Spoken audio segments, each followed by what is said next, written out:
Hello and welcome to the FDT-TV podcast. We are here every week. We are the premier sports podcast around the Premier League. Why not? If you haven't already, go over to the YouTube channel and press subscribe.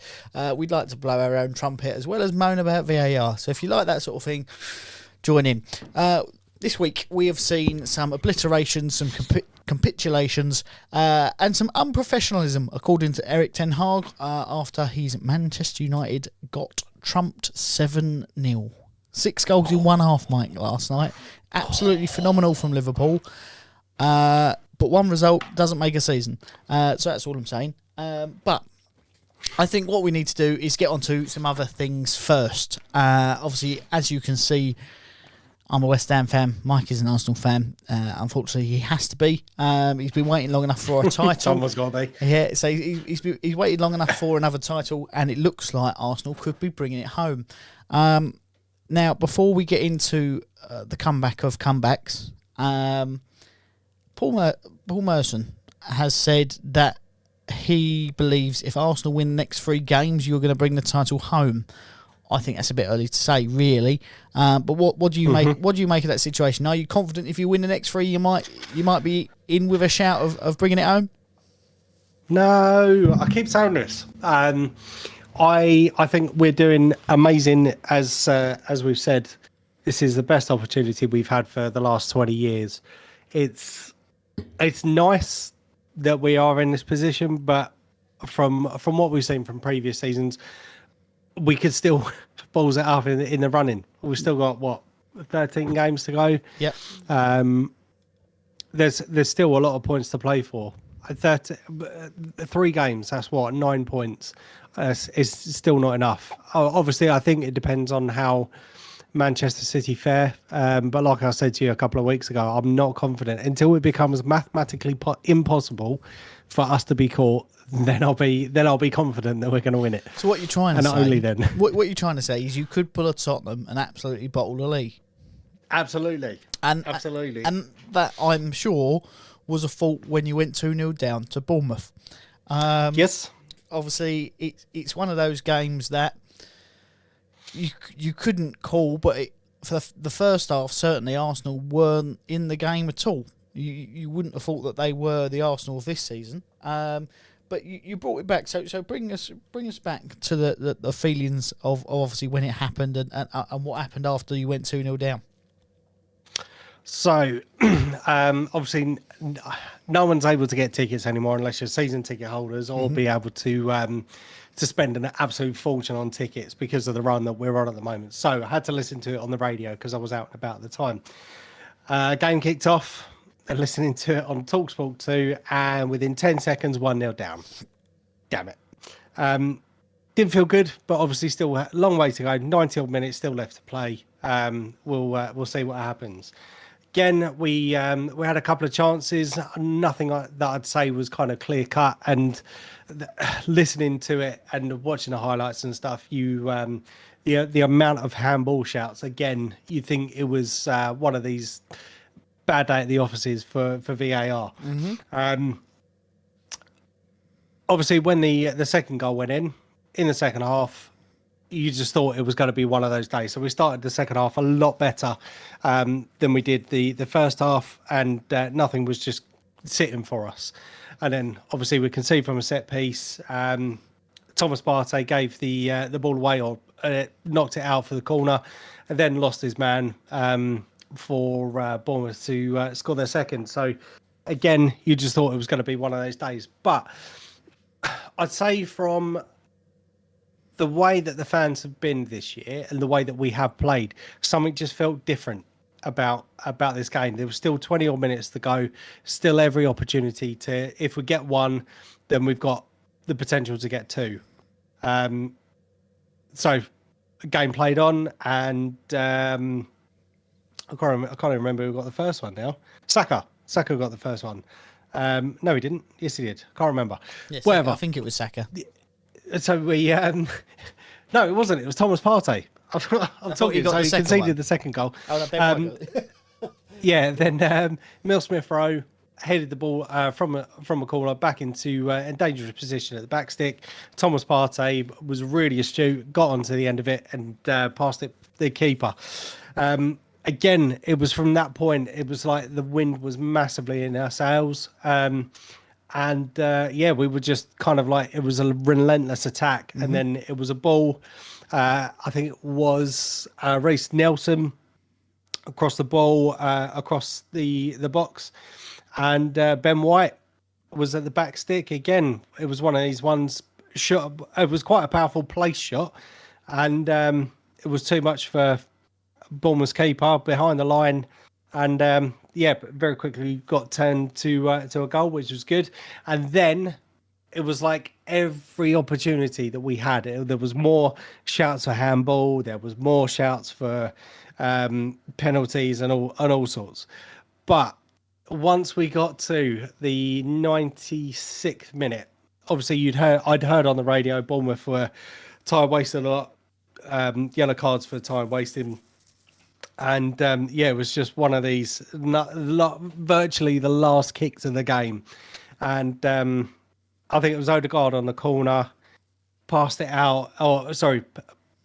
into the box. Ball went out to Reece Nelson on the edge of the box. And then I couldn't hear anything. It was an Odegaard with the corner as soon as the blow. And I was like, what's going on? And then obviously it transpired that Reece Nelson had scored. So from watching it on Match of the Day, right on the edge of the box, and listening to his interviews, he said he wanted to take it on his right, but obviously the defenders rushing him, he had to make a decision. And it was such a sweet shot with his left. I wouldn't necessarily say top bins, but it was unreachable for the goalkeeper. Yeah, absolute scenes at the Emirates. It was just absolutely nuts. Probably one of the best games that I've seen from a losing position for a long time. It was literally end-to-end stuff for the majority of the game. And really happy with the 3 points. Just absolutely bonkers, though. So absolutely bonkers. It is one of those that obviously it pushes your lead a little bit further back to 5 points. But Bournemouth thought they were going to take home some points at that point, definitely. And had they would have been level with Leeds. But before they went behind, or before they started drawing at 2-0 up, they were actually out of the relegation zone. They're currently sitting bottom. But it is time for a little bit of a quiz, for not just for you, Mike, but for everybody at home as well. Reece Nelson scored in the 96th minute and 57 seconds, and he is the Arsenal's second latest goal scorer in the Premier League. The latest goal actually came in 2017. Can you tell me the player and who you were playing against? So if you want to have a go at home as well, put it in the YouTube comments what you think the player and the team Arsenal were playing against. And that was in January of 2017. I'll even give you the goal time. It was 97 minutes and 14 seconds. So literally 20 seconds later than what Reece Nelson scored. We'll come back to that. Food for thought. I want to say someone like Lauren Koscielny or someone. Wrong. No. Call yourself an Arsenal fan. Oh, mate, I can't even remember. I've got dad brain, mate. I can't even remember what I had for dinner yesterday, let alone fucking 5 years ago. Couldn't remember who scored the first goal. Yeah, exactly. So we'll come back to that answer later. So keep tuned if you want to know about it. We got on to West Ham, shall we? 4-0 we lost to Brighton. That's enough said about that. We were awful. As I said last week, we've scored our goals for the rest of the season, and that's that.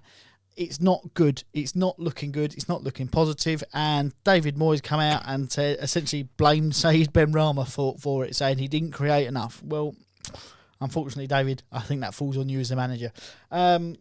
It's one of those. David Sullivan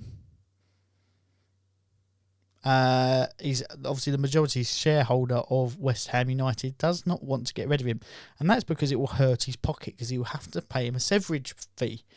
There has been some rumour that Michael Carrick, as I said last week, I would like him, is open to taking the job if it becomes available, which would be an interesting one. Come through the West Ham Academy.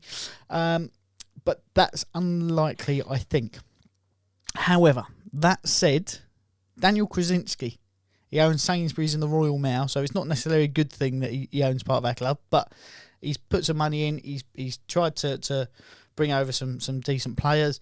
Owns Sparta Prague as well. Is interested in buying David Sullivan's share.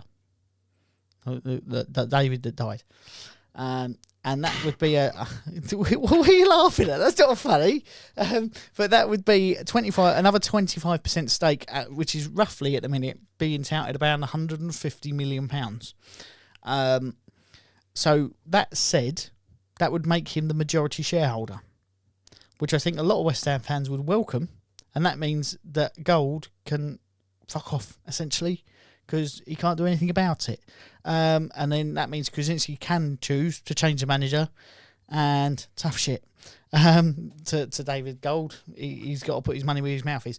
What I think will happen, though, is I think as a businessman, he will wait till we get relegated to the Championship, because at that point, those shares are going to be worth a lot less.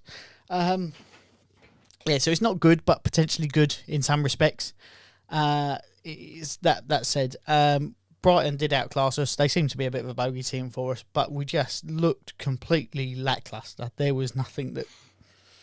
Every player looked off the pace, and unfortunately, behind my shoulder you see there Mr. Rice.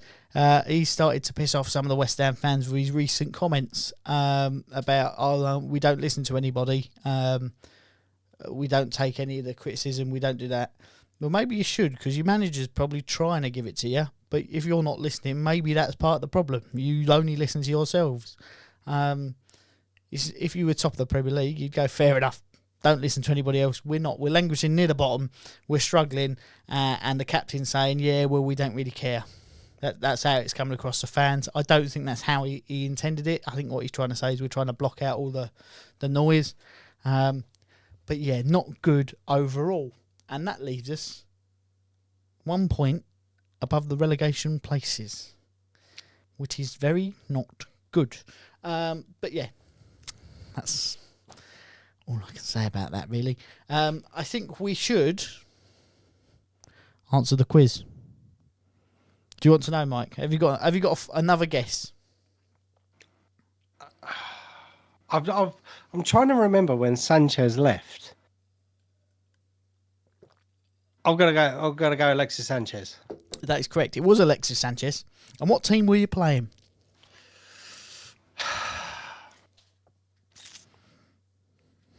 I am going to go Aston Villa. Ooh, almost. It was another claret and blue team. It was Burnley. So if you got that, Alexis Sanchez against Burnley, then very good. I give you a small clap. But I think the most prominent... That's a small clap, not the clap. Yeah. No, I haven't got that. You can start all sorts of vicious rumours. I think the biggest result of the weekend has to be said, Liverpool 7, Manchester United 0. It was 1-0 at half-time. Sorry. It was 1-0 at half-time, and it looked like a relatively close game. And in the second half, I'm not really sure what happened. I have a theory, but I don't want to go on about it. But Manchester United capitulated. They lost their heads, and they just got torn apart. Now, it's the first time we've seen Jota play in a long time. Cody Gakpo, he looks solid as well. So that front line is becoming a bit more whole for Liverpool. I don't think that means they're going to come back and win the title and win everything else. I still think they're going to get relegated. I still think they're going to get knocked out of the Champions League by Real Madrid, although that may be a bit more of a competitive game. But it may mix things up. Will they do a late push for the top four? Possibly, because they're only 3 points behind Tottenham with a game in hand. There are some other decent teams around them. Obviously, Newcastle, Fulham and Brighton all have games in hand over Tottenham as well, and are all very close to that point. So it's not a done thing. They could still finish sort of 8th, but I don't think they're going to finish any lower than that because they had a little bit of a resurgence now. Now, my theory, Mike, before we get on to breaking it down a little bit more, asthma pumps. I think at half time they all had a good old come out, and yeah, that's my theory. Because how can you turn it on that much? It's an interesting thing to think that Manchester United have been dominant recently, and went to Anfield and fell apart, which is not the first time that's happened for any team. But to see Manchester United on the hiding of a 7-0 doesn't happen very often, does it? What do you make of it? I thought it was brilliant from our perspective, because Manchester United fans have been giving it all a big in, and in a way, I'm kind of happy that it happened because I was listening or watching a bit of Graham Souness talking to Jamie Carragher and Gary Neville and Roy Keane just before the game, saying it's going to be a difficult place to come to, and all this sort of stuff. And Gary Neville and Roy Keane absolutely pissed themselves laughing. And obviously at halftime they come one down and said that Manchester United were by far the better team. Debatable, but in the second half, I mean, you could see how agitated that Gary Neville was getting, especially with Jamie Carragher in the taking Instagram pictures and videos of his reactions when he scored and stuff. But no, I think Manchester United, don't get me wrong, have been absolutely brilliant under Ten Hag, and I've got to be honest, there were times where I was starting to worry. But I know, like we were just saying just before before we start recording, they're currently 14 points behind us. And I know they've got 2 games in hand, but even if they were to win those 2 games in hand, they'll still be 8 points off us. And I know there's still a long way to go in the season, so we can't really say. But I think the bit that frustrates me more than anything is Gary Neville's kind of like perception that even now he still thinks that Manchester United will finish above Arsenal. Manchester City are going to win the league, and like I said, I'm not massively confident because Arsenal, we can still throw it away. Manchester City are right hot on our tails. Yeah. We've still got to play City again. We've still got to play Liverpool again. We've still got some difficult fixtures coming up. So there is every opportunity that we can balls it up. Mm-hmm. But what I don't see happening is United finishing above us, unless we have the collapse of the year. Yep. I don't see it, and it was kind of nice seeing them getting kind of put back in their box a little bit yesterday. Yeah, I mean, you have to say that they are the informed team since the World Cup. I don't think I'm wrong in saying that.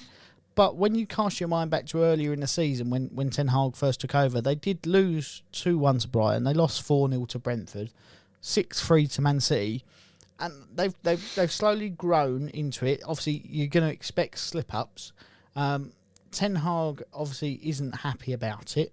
He's made that very clear to his players. They obviously overcome Barcelona. They turned it around against us. Obviously, they've played extra games in the Carabao Cup. But what he said is fatigue cannot be used as an excuse. I'm not accepting that. So I think, unfortunately, the next couple of games, I think they've got Sociedad in the Cup. Maybe. I don't know exactly who they've got next. They've certainly got someone. Real Betis. They've got Europa League. I think they're going to be on for a hiding. And I think, unfortunately for Southampton, there's going to be a different side to Manchester United come next week. The big thing, or the big turning point in this game, I think, Bruno Fernandes. He lost the plot. He made a fuss when he didn't get subbed off. He pushed the assistant referee, although they're not taking any action on that. Lost his head completely, didn't want to play, and that broke down completely. I'm of the opinion that he won't last very long. I think he may be gone in the summer. Because when he's playing at his best, he's phenomenal. But when he's not, you lose 7-0 to Liverpool. It was like they were playing with 10 men on the pitch. If anything, it was working against them because he didn't want to be on the pitch. And as good as he can be, you can't have a character like that. I think, especially when he's the captain as well. Yeah, I think years ago, I think there would have been a bit of a punch up at some point, probably on the pitch with a number of those United players back in the Ferguson era, like that winning team. If he'd done that, obviously they weren't the best team, and I think what it goes to show, if you can keep Marcus Rashford out of the game, Manchester United is still a little bit toothless. Weghorst done his thing, he ran about, but he's not top tier, is he? No. He does work hard for the team. That there's no denying that, but he's not one to win you the Premier League. Looking at it from the other perspective, Liverpool obviously played some really good football. One of their goals I thought was really funny because one of the players just absolutely slammed it into, I think it was Mo Salah, and it rebounded back and fell to somebody else. They're back to their scoring best, you have to say. But I think once United heads had dropped, Luke Shaw played terribly. Dalot didn't have a good game. Fernandes was working against the team. I don't think it was a fair reflection, if that makes sense. That they won 7-0, but it had United played the game properly, I think it maybe would have stayed at 1-0. Possibly they would have got something back. Possibly they would have gone 2-0 down. It's one of those that I know what conversation you're talking about, and I think Gary Neville summed it up well in that it's a shock result. That's not going to happen every week.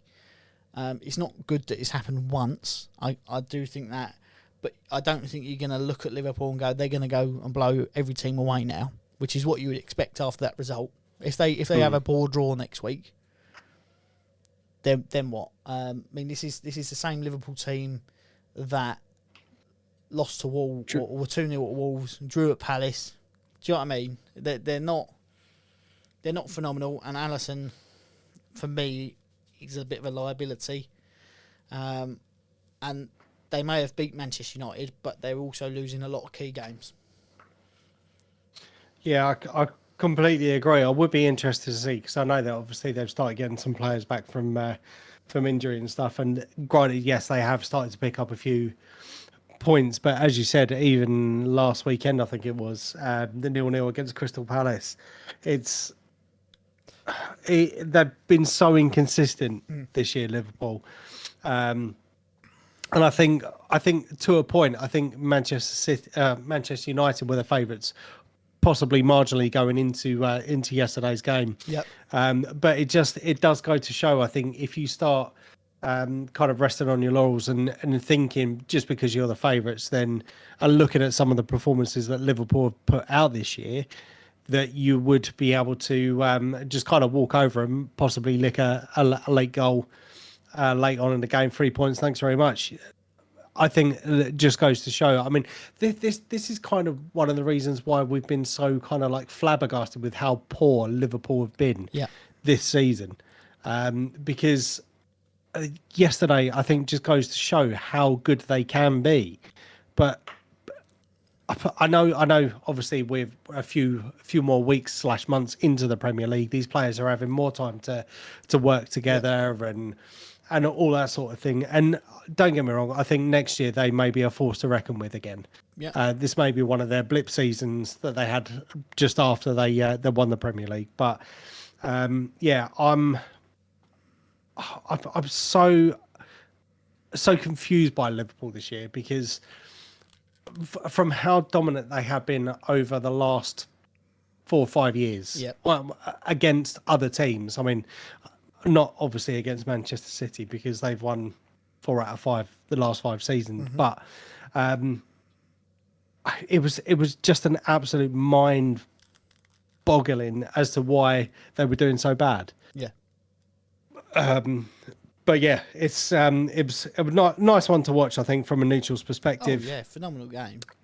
And watching all these Man United fans that are giving us stick for being 2-0 down against Bournemouth and then kind of like going back into the box and then losing 7-0 to Liverpool. It was good. It's one of those things. I don't know where all the Liverpool fans have been this season, but they all seem to have appeared yesterday. Yes, yeah, I've seen that. I see them all coming out with an abundance yesterday. I mean, I know there was talks at the end part of last year about blackouts. I don't know if Liverpool's been blacked out for the last 6 months, but when you look at their games, you've got to play Bournemouth next, and as you know, Bournemouth can give you a game. They're not phenomenal, but they can ramp it up. But I think Liverpool are going to have to field a weakened side there, because then the following Wednesday they travel to the Bernabeu to take on Real Madrid. They've got to overturn a 5-2 deficit, which I really don't see happening. Even if Real Madrid get one, that means they've just got to score 4 goals. I can't see them winning 4-1. Never say never. But then you go into April, Manchester City away, Chelsea away, Arsenal at home.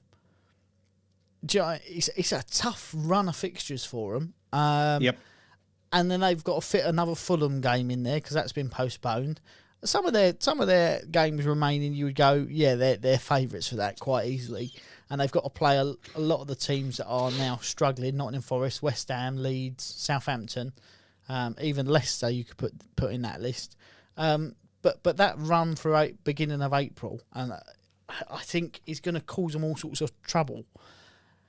Now, they beat United 7-0. Do they go away and smash everyone 2 or 3-0? Fair enough. Like, I'd give that to Liverpool fans. You can say what you like for the rest of the season. We've had injury crisis. We've come back. Now we're dominant again. However, I don't see that happening. I see a loss to Real Madrid. I then see a loss to Manchester City. And then I see a loss to Chelsea, if I'm honest, because heads would have dropped and Chelsea are playing good football. They just need to find the goals. They found 1 goal. I think that will start to turn now. Then they've got to play you, low on confidence after a couple of losses. You're really high on confidence. All of a sudden, they're back in mid-table obscurity, and it's a problem. That's how I see it going more for me. I don't know if that is correct, but we will wait and see whether that happens. Had those big fixtures being spaced out a little bit, but coming bang, bang, bang, back to back, I think they're gonna struggle. Any confidence they got off of that, I think is going to be short-lived, unfortunately, for Liverpool fans. But that's my prediction. And every week we do make predictions on the Premier League. And if you get the correct result, you get 3 points. If you get the correct team to win, then you get 1 point. Or say you say it's going to be a 2-2 draw and it's a 0-0 draw, you still get a point. And if you get the wrong result, you don't get nothing. I'm the current champion, but I am lagging behind as I was at this point last season. But Mike, do you want to give us a recap on the games that we predicted last week? Yes, so we had 4 games that we predicted last week. We were both in action twice. Arsenal versus Everton, which was a game in hand. West Ham took on Man United at Old Trafford. Then Arsenal-Bournemouth on Saturday, and Brighton versus West Ham. We'll start with the FA Cup game first. Man United versus West Ham. You had 2-1 to West Ham. I had 2-1 to United. The score was 3-1 after West Ham leading 1-0 in the second half. Lost it 3-1. So it's 0 points to you, 1 point to me. Yep. Arsenal-Everton. To be honest, I think this was one of these games where we thought was going to be a bit of a struggle. You went for 1-1 and I went for 2-1. Turns out it wasn't as nearly as a struggle as we thought it was going to be. 4-0 to us, so 0 points to you, 1 to me. Yep. Arsenal-Bournemouth, obviously we've just been over. You had 2-0, I had 3-0 to Arsenal. Score was 3-2 to Arsenal, so it's a point each. And then Brighton versus West Ham, you had 3-1 to Brighton. I had 2-2, so it's 1 point to you, 0 to me. So the scores overall this week, Ian, you have 2 points, I have 3. And the season totals, now Ian, you are currently on 40 points and I am on 49. So I've got some making up to happen. That's the problem. It's 9 points, so it's still recoverable because there's still a lot of games to play. But we need to start getting some results right. So, Mike, what are the fixtures that we have this week? This week we have... excuse me. Just trying to see if there's any other games that we can put into. No, not really. So we've got on Sunday, Fulham, Arsenal travel to Fulham. And then West Ham take on Aston Villa. Please, Stuffler, that would be amazing. So Fulham's the 2 o'clock. Fulham Arsenal's the 2 o'clock kickoff, and West Ham Villa is also 2 o'clock. As you're hosting this week, you can go first. As well, what I would say is Fulham are currently 1-0 down to Brentford. They have played really well this season, but as I said earlier in the year, Marco Silva is in charge, and what I said is they will do really, really well until they don't. Now, I think this is sort of the beginning of the end for Fulham playing really well. They have been tough to beat. I'm assuming we're doing Arsenal-Fulham first. I'm only saying that because Fulham are playing now and it's in my mind. No, we was going to do West Ham Villa first. All right, we'll do West Ham Villa first. I'll come back to that trailer thought in a moment. Villa are playing really well. Well, I say really well in comparison to West Ham. Villa are playing really well. We have capitulated. I think that Moyes is struggling. Whether that be the players not listening to instructions, it not working, lack of confidence, his tactics not being right, his lack of substitutions being a problem. Whatever it may be, I feel it's going to be a problem. Having won 4-0, then lost to a Man United comeback, and then to lose 4-0, I think we're down in the depths again. I'm going to go for a 2-0 Aston Villa for this one. Oh. Even with the home advantage? Even with a home advantage, I don't think there is really a home advantage. I think the London Stadium is going to be a toxic place to be playing football this week. Okay. We're just looking at the stats. Aston Villa have won 3 and lost 3 in the last 6 games. Do you know what? I really don't know where to sit with Villa because I think Unai Emery is doing a good job at Aston Villa. When they are playing or when they do win, they do look good. When they lose, they look okay for about 10, 15 minutes and then kind of shoot themselves in the feet a bit. I don't know. I'm going to go for 1-1 in this one. Fair enough. Yeah, I think I'll stick with a 1-1. Sorry, as we're moving on to the Fulham Arsenal game. As you started off so very nicely, I'm gonna let you carry on with your train of thought. I've lost my train of thought. It's gone now. But what I'll say, Marco Silva, he can be good till he's not. And Fulham are, as I said, are currently losing to Brentford. Both teams are playing very well this season, has to be said. But I think they're going to struggle over the next few weeks. And then that will cause a tumble effect for them to not be able to bring it back on track. They're not in danger of relegation, but I think their European hopes are going to fade and die, much like the West Ham song. So for Fulham being at home to Arsenal, I'm going to go Arsenal 2, Fulham 1.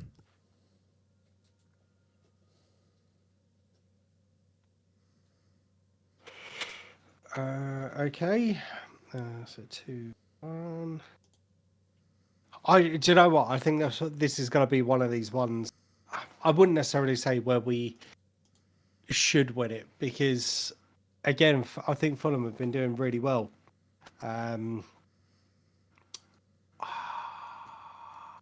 Where do I go with this one?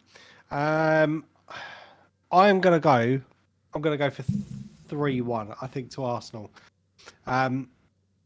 Just the way that we played after this weekend. I think even if we were to go 1-0 down, the fight back would be there 100%. And I know obviously we're coming up against Bernd Leno, former keeper for us, Willian, former player for us. I've to be honest, I think Fulham were one of these ones. I think I tipped right at the start of the season to go back down again, because they seem to be a bit of a yo-yo club between the Premiership and the Championship. But I'm going to go for 3-1. I think. Fair enough. Just the way that we've been playing recently, I think it's been absolutely outstanding. I say, let us know what you think of the results, or what you think the results of those games are going to be over at YouTube. Big Gold Cup. Look for it. Subscribe. Leave your comments. We are interested. We will engage back with you. But Mike, have you got any other news for this week in terms of football? Yes. Congratulations to the Arsenal ladies yesterday. Ending their 4-year wait for a trophy. Picked up the Continental Tires Trophy, I think it was. So their equivalent League Cup. Massive congratulations to them. And I think that's it from me. Fair enough. The only other thing I was going to say is Burnley, who we're not used to playing pretty football, are playing pretty football under Vincent Kompany in the Championship, and they are trying to plan a guard of honour at Blackburn Rovers, because they could have won the title by the time they play them. They're going to put in the request. I think the request is going to be met with a 2-finger salute, because that's a rivalry that goes back a long, long way. But yeah, I think it's likely we're going to see Vincent Kompany leading Burnley out in the Premier League next year, which will be interesting, because will he be able to perform to that standard in the Premier League? Who knows? Let's wait and see. But until next week, I've been Ian. I've been Mike. And we'll see you very, very soon.